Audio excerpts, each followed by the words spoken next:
In 1919, he hit 29 home runs and was sold to the New York Yankees. A three-run home run for Buffington. The Yankees now lead it by a score of 3-2.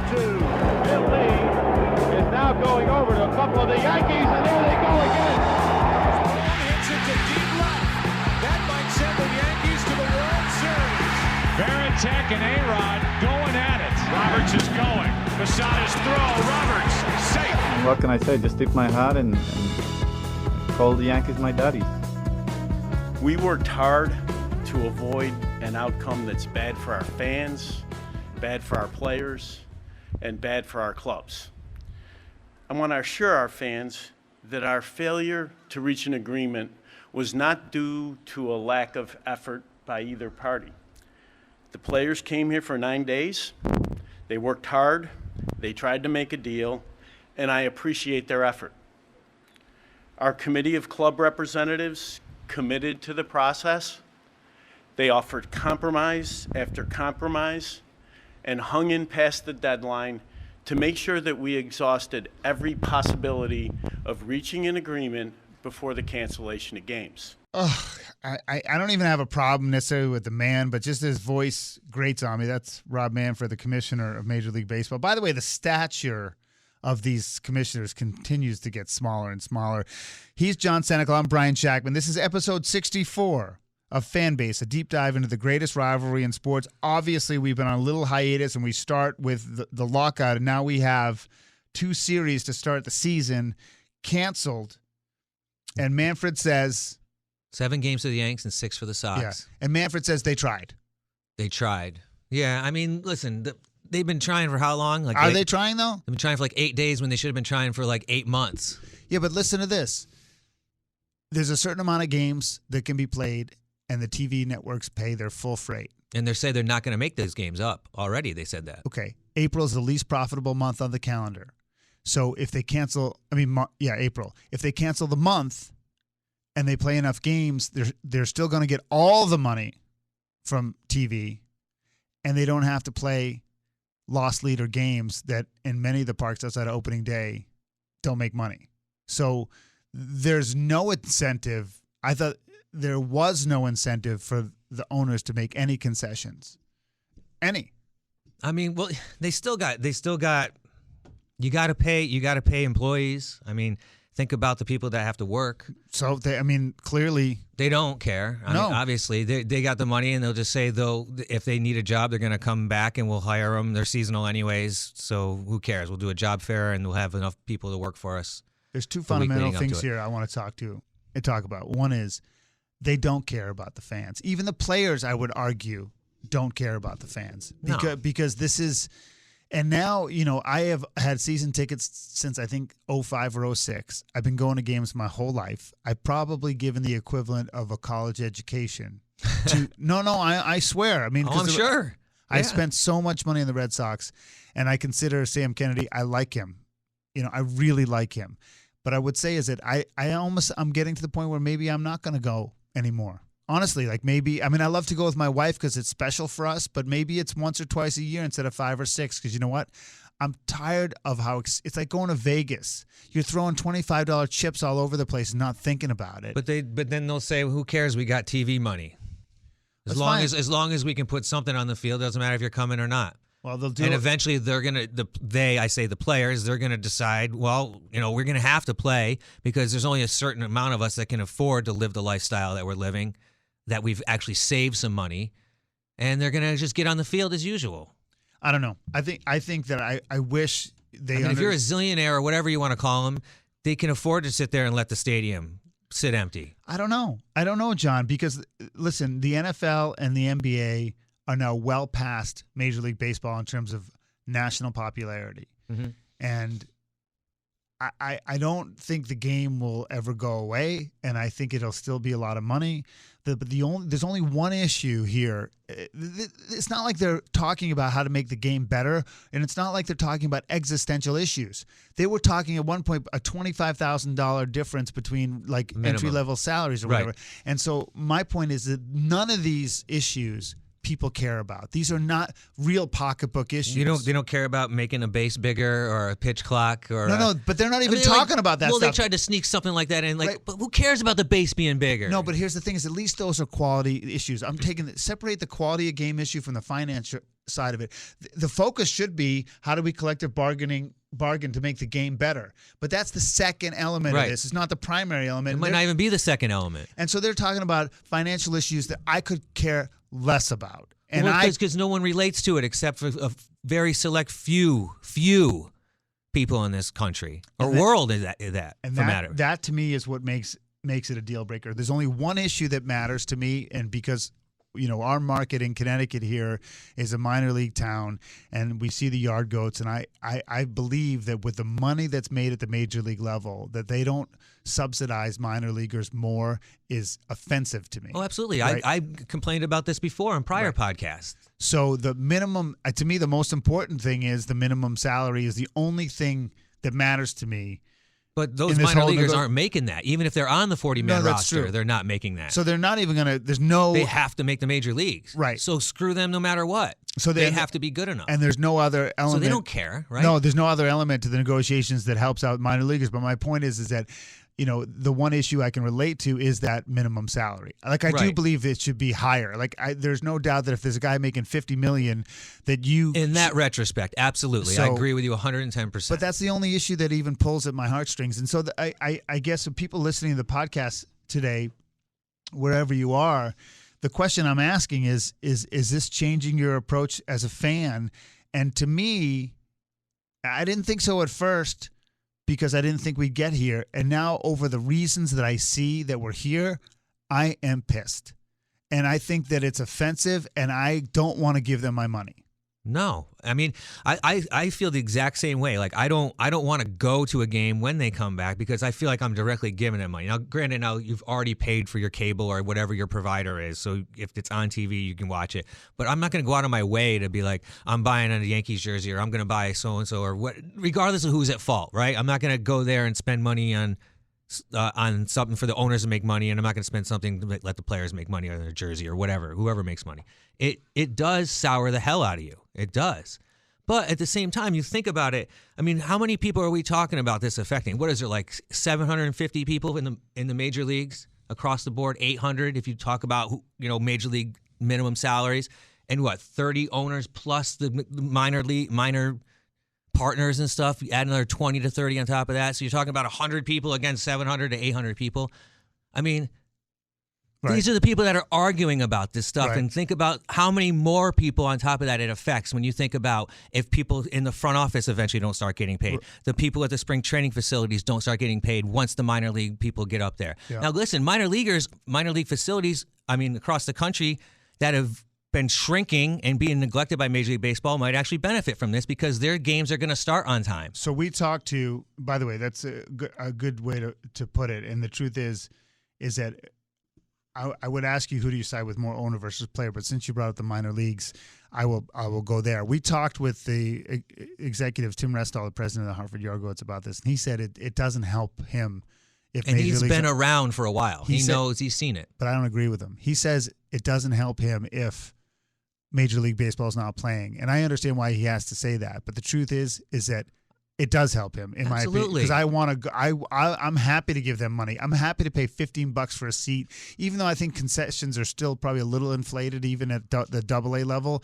I'm happy to go there because you know what? I can sit there with my son, and he can ask for 2 more things, and I'm like, no problem. And I can have a great seat. I can even get the attention of the left fielder. I can get a baseball for my kid. And you know what? Maybe that's where I'm going to be moving forward. I'd rather go to 15 AA games than 2 major league games. And so maybe that's where things turn, and so I don't know. I am so not into this argument. He might not be the best example too, because they do basically sell out all their games. But think about the minor league teams that have been struggling, that were on the cusp or already been gone. These minor league teams that were struggling, that might get a huge influx of people, at least for the first month or whatever. Because listen, they are going to go back to work. We know this is going to happen. They're going to make a deal. Something's going to happen. Like, you're not going to cancel 30 games out of the season. You're not going to go back to this shrink the season, and the next thing you know, you got half of your teams making the playoffs, and you got to.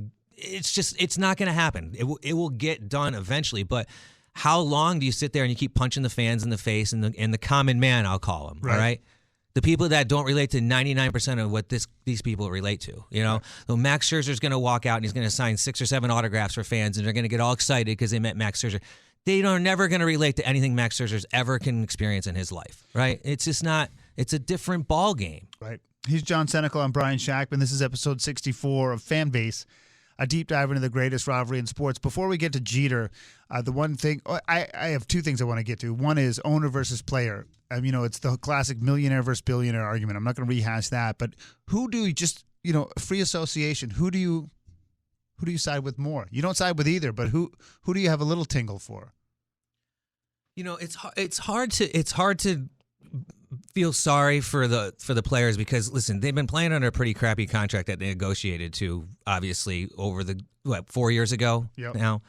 So, they want a huge change in a lot of things, which sounds good, what they should be getting, but it's a lot bigger than what they've been getting. Correct. Right? So I kind of have a hard time feeling bad for the players because at the first they didn't get what they should have got 5 years ago. They should have been getting a better deal all along. So I kind of have to side with the players because I feel like they've been getting shafted and a little bit manipulated with the system by the owners. So I do side with the players on this. But, I'll take a couple punches in the face because they'll say, well, how do you side with a guy making $45 million a year, whatever. It is what it is. I can't look at the numbers. It sounds stupid to say that, but it's hard for me to look at the actual numbers because I can't. Well, it's a free market. So right. The players get paid by the owners. The owners make the offers to them and they sign them. So in some ways, that's why. They agreed to that contract. That's correct. And the owners. What I don't like is this whole circular thing. Like, I'm paying my beer goes from $12 to $14. Because they have to pay salaries. And that's not true. That's to preserve the profit margin, right? So, the whole inflation of it all from salary, the thing that stays constant or grows is the ownership profit, right? So salaries grow, but then the cost is passed on to the consumer. And the one thing that doesn't change is sort of the owners still make money no matter what. And so I always tend to side with the players because they get the most that they can, and the market dictates that, and the dictators of the market are the owners. But I just wish I would be 100% on the player side if they were more focused on the fans, if it mattered to them. And I think in baseball especially, it's just like paycheck, play the game, go home. Like Scherzer, he can sign 7 autographs, get 1 viral video of him interacting, right. And he's like the coolest guy. Like he's been there for 3 hours. Yeah, it's like he's like 1 seat next to the Pope, right? Which is insane to me. I'm not saying he's a good guy or a bad guy. I'm just saying like that's a low bar, right, for these guys. And so I'm with you. I'm more players.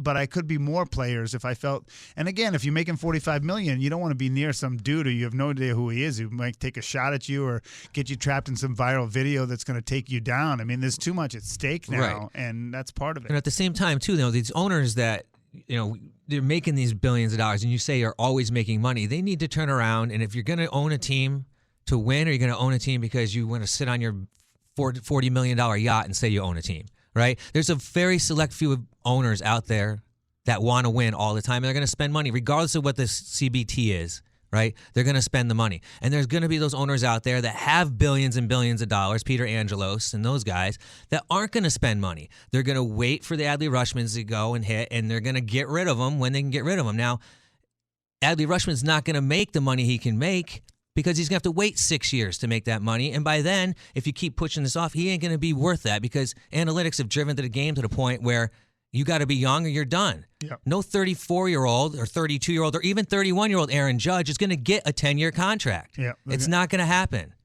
You're totally right. All right, he's John Senecal. I'm Brian Shackman. This is Fanbase, a deep dive into the greatest rivalry in sports. We're not going to talk a whole lot of Yankees-Red Sox, but we will talk about one of the maybe top 3 most famous Yankees. What do you got? Ruth, DiMaggio, Mantle, Jeter. He's got to be top 5. Yeah, definitely top 5. So he's the Mount Rushmore. He bows out of For Miami, in my opinion, with his tail between his legs. I mean, I don't know why he did. Did he it. or did he strut out on top before all the strife? The strife really strifed. I don't know. I mean, he had a 4% stake, comes in as the owner. Everything he touches turns to gold. He goes in there. The franchise stinks. He sells his. It's funny how stake. you can call someone an owner when they own like 4%. It's like, like, oh, Jay-Z was the owner of this and Kanye's part owner of this. It's No, like, it's true. LeBron with Liverpool or it's whatever. Like you But own you don't own anything. You own the fact that you can go there and get your luxury box and you can get a title and they could put your jersey on in your press conference that you're not even doing at their stadium. And if it sells, but Jeter was there, right? He worked. If it sells for $1 billion, you get $40 million. Right. I don't even know if they gave him the 4% in kind or part of his compensation. So I don't know what he paid up front. And yes, he was working to try to make. But the why franchise. did he go there to begin with?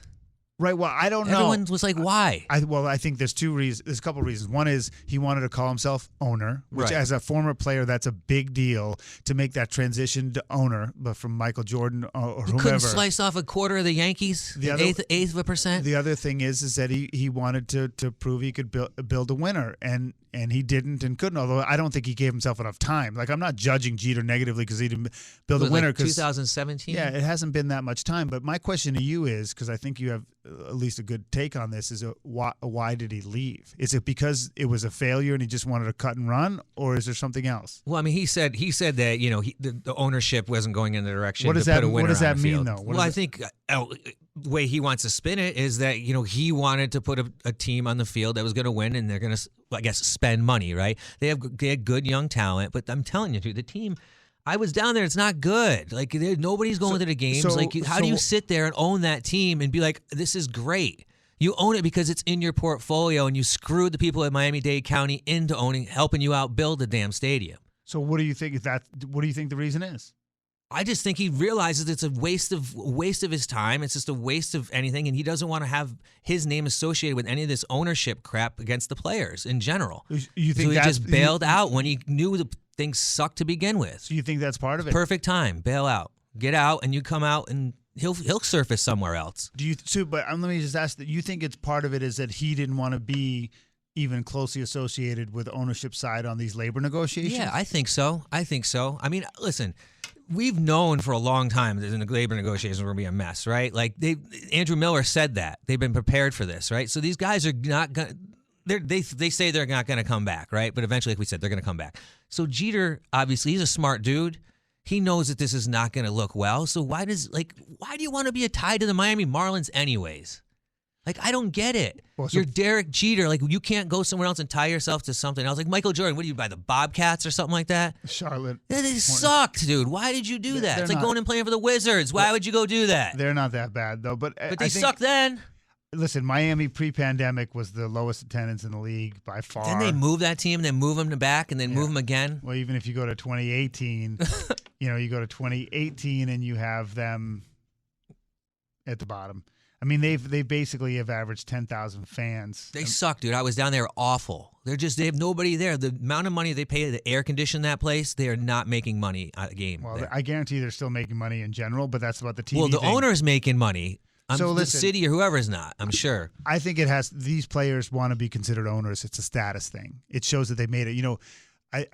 Chris Rock has a great take. The difference between being rich and being wealthy, right? That famous take he has. Like he says, Shaquille O'Neal is rich, right? But whoever writes the check to him is wealthy, right? And the thing is that as a player you can be rich, but the owners are wealthy, and that's a different kind of money. Like now, Jordan's worth over $1 billion. Tiger's pretty close if he's not already there. That's real. But that's select few, very select few. Right, but like to me, if you're 45 years old or whatever the age is, getting that 4% in the Marlins is the first step toward getting to that status. Right. And so, but still, it's Derek Jeter, and I'm thinking to myself, why the Marlins though?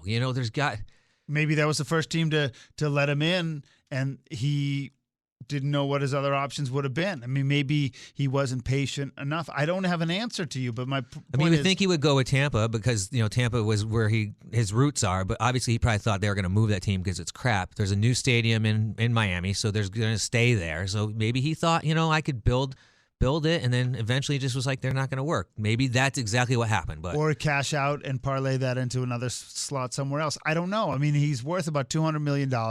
Say he built up a winner there and they sold it for $1.5 billion and he walks with $60 million. He can roll that 60 or 100 into something. Maybe he buys into the Yankees and comes in a role. I mean, I don't know. I just know that baseball to go in Tampa would be no different. I mean, baseball in Florida is awful. It's a big fat joke. All right, listen. Before we wrap things up, when it comes to labor, I just want to get your final thought on what you think will happen and when we'll see baseball. My prediction is they will have a deal by the end of next week. I think they're supposed to hopefully start negotiating on Friday, maybe this week, Thursday, sometime this week. I would say within 10 days. They have something figured out, because think about it. If you're canceling 7 games already and they haven't even, I mean, you technically could probably squeeze in spring training still, and they've already canceled basically 6 to 7 games for teams. You really can't wait much longer before you've knocked down 20 games out of the season. Well, but you don't think there's an option where the players are just like, the heck with it, let's just be all in and just. Well, there's also the option of just saying play and try to work it out, but we all know how that went in '94. So, yeah, I wonder how much sort of backbone the players are. I say we all know. Maybe we all don't know, because there's people old enough to not remember 1994, but it seems like yesterday, You lost a World Series. And if they didn't have Yankees the strike, and Expos were in well, I was going to say place. There's an argument to be made that if the strike didn't happen, that there might still be Major League Baseball in Montreal. Yeah, I was just about to say that. If they went to the World Series or won it. I went to Montreal games in the late 80s and early 90s, and that place was insane. It was a destination to watch a baseball game. Really? And then I went up there, and you could hear a pin drop. I went up there in 2000, and I mean, you could have got up, walked 3 aisles, and pissed in the seats, and no one would have known. They just needed a new stadium, in my opinion, right? I mean, it's everybody's answer: a new stadium. Now they want to bring the team back. Oh, come on. It's a hockey country, man. Nobody wants to go watch baseball up there. Look at it. Everyone goes to play in Toronto, right? Did they ever win? They won once. They suck. They won twice. What, 92 and 2 in a row? Yeah. No, 93 and 4, right? Something like it was early 90s. All right. Well, there you go. The 2 in 50 years. Listen to you. When was the last time you won? 2009. And before that? 2000. Yeah. So it's been a while. Just saying. Yeah. Just saying. I know we'll get a little of that in there. All right, he's John Senecal. I'm Brian Shackman. This is Fanbase, a deep dive into the greatest rivalry in sports. Wherever you're watching on YouTube, thank you. If you're listening, share it, love it. We'll talk to you next time.